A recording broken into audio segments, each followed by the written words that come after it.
Alright, so let's get into some boxed Nintendo games, one of my favorite parts of my collection. We'll start off with Nintendo 64 and F1 World Grand Prix.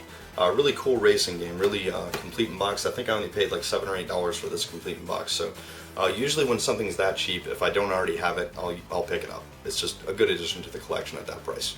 And moving on to Super Nintendo, some of you probably heard of this one, Populous. Really cool kind of game where you're basically God, and you're commanding nature and stuff like that, and you're having to fight against another god, and you're using the people basically to help you out. I remember playing this, I think renting it as a little kid, and it was a really cool game. Kind of one of my introductions to, it's kind of like a Sim City and real-time strategy game like put together. And it was kind of my introduction to both of those two genres. So it was really cool, and it's really neat to get it complete in box for I think $7 or $8. A really, really great shape box too. No real wear to it at all, so awesome. So let's get into the NES complete in box games. First we got Palomitas. Really rare game, actually. I hadn't heard of it until I saw this one for sale just for a few bucks. Looking at the back of it, it looks like it's kind of like a Tetris style game, where you got puzzles and blocks and stuff like that. They call it a puzzle shooter, which is kind of interesting. Haven't sat down to play it yet. Haven't heard of the company Hot B, but for just a few bucks, why not? Next we got Major League Baseball. I think this was $2 or $3. Hey, for $2 or $3 complete in box, gotta do it. Then we got Wizards and Warriors, complete in box, and this is a phenomenal shaped box, man. I mean, no box wear on this one at all. Definitely one of the nicer boxes that I own. If you've never played Wizards and Warriors for the NES, you don't know what you're missing. Definitely a classic by my estimation. You gotta play it. It's just a really cool game. Next we got an addition to the Hudson Soft collection. You know I'm a big Hudson Soft collector. We got Starship Hector, kind of a top-down and side-scrolling shooter. Haven't played this one before. I remember seeing it for sale when I was a kid, but never got around to it, so look forward to playing that one. Keep it in the Hudson Soft realm. Some of you may have heard of this one. It's kind of a cult classic, Mendel Palace. Mendel Palace is almost like Hudson Soft's Zelda, sort of, because of the perspective. It's a little top-down, kind of puzzle-based game. And, you know, you're trying to rescue a princess and that kind of stuff. And it's just a kind of a creepy little quirky game that's actually a lot of fun to play. It's got a lot of character and a lot of heart to it. Next, in addition to the black box collection, Excite Bike. Really good condition box on this one. Got a really, really lucky deal on this. I love Excite Bike, man. It's definitely one of my favorite black box titles. Just a really, really cool and fun game to play. The whole thing with the track designer where you can design the jumps and stuff like that and have your friends play it. Just a lot of fun. Really cool game. Okay, next we got an offering from SNK. We got Alpha Mission. Alpha Mission, just your standard SNK kind of top-down shooter. Just nothing really remarkable. Just a really good solid shooter. Bases Loaded 2, one of the very few sports games that I think are worthwhile in the NES collection. I love the Bases Loaded series. Guerrilla War, you're most definitely going to see this one in a future edition of Retro Game Lounge. A little co-op thing, kind of like Akari Warriors, I guess, little top-down thing where you're just kind of, you know, liberation, you know, you're freeing your country from the invading oppressors and stuff, you know, kind of Cold War stuff with machine guns and grenades, so very cool. Next we got Airwolf. I'm sure a lot of you out there aren't old enough to remember this TV series. Airwolf was basically a chopper, like a prototype chopper that was built by the military to be easily disguisable as a executive chopper, but at the same time, like, you know, when it was time to get ready, it was basically like the guns would come out and everything. It was kind of like Knight Rider in a helicopter. And very, very cool TV show. Next we got a classic from Konami, Stinger. Really cool top-down shooter. I always thought it was really strange that your spaceships had boxing gloves on them. I remember remarking that even as a kid. I was like, that's kind of weird, but I love these Konami boxes. That's the main reason I buy them. I love kind of the silver and, you know, just the detailed artwork and everything on them. Just always kind of had a thing for these, and I've never played Stinger before, and I was really fortunate to get it in the box. Next we got Blades of Steel. Guys, Blades of Steel, I mean, the best hockey game, period, on the NES. Ice hockey, I think, would be a close second, but I mean, just the fighting and everything in this and how easy it is to pick up and play it. It was the first hockey game I've ever played. Just a real classic from Konami. I definitely recommend picking this one up. MTV's Remote Control. I'm sure a lot of you don't remember that show, but just a cool game show game for Nintendo. Rampage. Kind of the original King Kong versus Godzilla type thing where you're these giant monsters basically taking down buildings. Man, what a classic game. So much fun to play with your friends. So moving on to a few more modern games here, we got Bomberman Generation. Pretty much anytime I see a Bomberman game for sale, I feel compelled to buy it. I'm like Mel Gibson from Conspiracy Theory when he sees Catcher in the Rye. He just feels compelled to buy it for no reason, even though. But in my case, it's limited to the ones that I do not have. This one I do not have. I just absolutely love Bomberman games. Again, he's Hudson Soft's Mario or Mega Man or anything. He's their mascot, and just I've always had kind of a little soft spot for this guy here, and just I really enjoy playing these games. Okay, next we got The Thing for Xbox. Originally, I owned this game for the Xbox. I don't know why I ever sold it. I guess I was just being stupid and, you know, giving things up to the almighty GameStop, where they basically rip you off.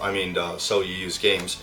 And I've always liked this game. It's basically a sequel to the John Carpenter movie, The Thing, and where it kind of picks up after the events of the movie leave off. And I always felt it was really well done as far as the story and the gameplay. It was genuinely creepy. It's a survival horror game is what I would call it, where you're just this military captain just trying to figure out, you know, exactly what the hell went wrong with this outpost in the North Pole. And just a very cool game, very paranoid. You never really know what's going to happen. Like random things pop up, different people in your party get infected, you know, and turn into the alien monster. And definitely one of the classics for Xbox, in my opinion. Okay, then we got one for PS2. I'm sure you guys will recognize Code Veronica X. Definitely one of the best Resident Evil games ever made. The first one where Claire and Chris Redfield came together to be in the same game, so very awesome. And we got Kinect Adventures for the Xbox 360. It was a buck. Okay, so let's get into some loose games. We got Road Blasters for the NES, Back to the Future, NES, Hide Lied, awful game, Marble Madness, awesome game for the NES, Castellian, I think is how it's pronounced, for the NES, never played this one, Kirby's Adventure, who doesn't love Kirby, man, this is the original one, WrestleMania for the NES, Bionic Commando, man, absolute classic for the NES. Okay, we got Codename Viper, Sesame Street, it was a buck, guys, come on, Thunder and Lightning, definitely one of the rare NES games. Got a really great deal on this one. A Boy and His Blob. Kind of one of the obscure games that has sort of a semi-cult following. Definitely an odd one. Hunt for Red October. Hollywood Squares. Kid Cool. Bases Loaded 3. Since I did so well at it at the Gamers Exchange tournament, I decided to go ahead and pick up Burger Time. I just figured I'd go ahead and add it to the collection. Maybe practice on it a little bit, so if we ever have it at a future tournament, I'll be ready. Ninja Gaiden 1 and 2. A little package deal on these two. Great stuff. Knight Rider, based on the TV series. Kabuki Quantum Fighter. One of the most unique games ever made because you fight with your hair. The guy basically like headbangs and uses his hair as his weapon. Very weird. Lode Runner. This is actually a really hard game. I played this for the first time recently and was just amazed at how difficult this game is. But definitely a fun game and one you should pick up. Spelunker. Actually from the same manufacturer as Lode Runner, Broaderbound. Again, a really hard game, but kind of one of the classic, almost black boxy titles of the NES. Very cool. Star Force by Tecmo. Not familiar with this one, but it's a Tecmo game. They usually make pretty good stuff, so we'll see. Now let's move on to some Super Nintendo games. Pit Fighter. Absolute piece of crap for the SNES. And again, it was only a buck. Mighty Morphin Power Rangers the movie. Probably going to see this one on a future episode of Retro Game Lounge since it's co-op. Side Pocket. Pool game. WWF Raw. F-Zero. The classic racing game for the Super Nintendo. And Super Punch-Out! Love the Punch-Out series. Alright, let's move on to Nintendo 64. Killer Instinct Gold. Something that came out recently kind of inspired me to get this one, if you get my drift. GoldenEye. Absolutely essential classic for the Nintendo 64. Perfect Dark, the other essential classic for the N64, made by Rare, just like GoldenEye. Spider-Man, kind of an unsung hero for the Nintendo 64. Okay, the next bunch of games I got basically as a package and paid only, I think, $1 or $2 per game. Nuclear Strike, cool black cartridge on that one. ECW Hardcore Revolution, again, cool black cart. Cruisin' USA, one of the really, kind of the rad racer of N64. Armorines, another sweet black cartridge. Automobile Lamborghini, racing game, haven't played that one before. Biofreaks, Chopper Attack, this one's kind of rough, but haven't played it before. A Bug's Life, WCW NWO Revenge, I remember playing this one, lots of fun. NASCAR 99, a little bit beat up but a very awesome N64 game. Mace, The Dark Ages, definitely recommend this one, I remember playing this one when I was young. Rugrats the movie, a snazzy black card. Top Gear Overdrive, Twisted Edge Extreme Snowboarding. Indiana Jones and the Infernal Machine, actually a really cool game. Top Gear Rally, Revolt, haven't played this one before. Mission Impossible, used to own this one, kind of a mediocre game. Extreme G, not familiar with this one. And Namco Museum, Pac-Man, and all kinds of other good stuff. Resident Evil Director's Cut, DualShock Edition. Sucks that it's not the original kind of double disc thing, you know, that this is the green, the greatest hits collection, but this supports DualShock and the original Resident Evil does not, so that's definitely an upgrade in my opinion. A couple Dreamcast games, Tomb Raider Chronicles. This is like $2, so why not, right? Resident Evil 3 Nemesis, one of my favorite Resident Evil games ever made. Just the one that focuses on Jill Valentine. I think it's the most claustrophobic of all this series, and definitely one that I remember fondly. Originally on this for Dreamcast. So finally, we'll move on to Sega CD and Sega Saturn games. Okay, for Sega CD, we got Lethal Enforcers 2 Gunfighters. Very cool game you can use with the light gun. Awesome. And we got The Amazing Spider-Man for Sega CD. Never played this one actually, but I think I remember a neighbor of mine having this. Really love Spider-Man games, so we'll see. And we got Mansion of Hidden Souls, kind of like a spooky haunted house game, I guess.